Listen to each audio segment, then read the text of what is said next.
Vidio je poslanik dvije ovce kako se udaraju. Kaže, o Ebu Zere, znaš li zašto se udaraju? Kaže, ne znam, Allaho poslaniče. Kaže, ali Allah zna, kaže, i on će među njima poravnati. Allah zna.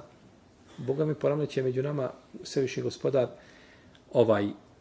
to i neće ostati nepravda nikakva. I zato nemoj sebi dozvoliti, Allah ti dao svako dobro.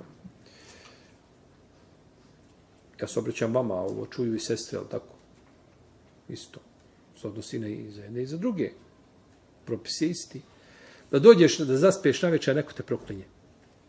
A neko dovi Allahu na seždi protiv tebe. Nemoj to sebi dozvoliti. Rješavaj to na bilo koji način i što prije. Da neko Allahu padne i da zaplače zbog tebe i da digne mazlum, bojac je ta dova na oblacima biva nošena. Samo je pitanje momenta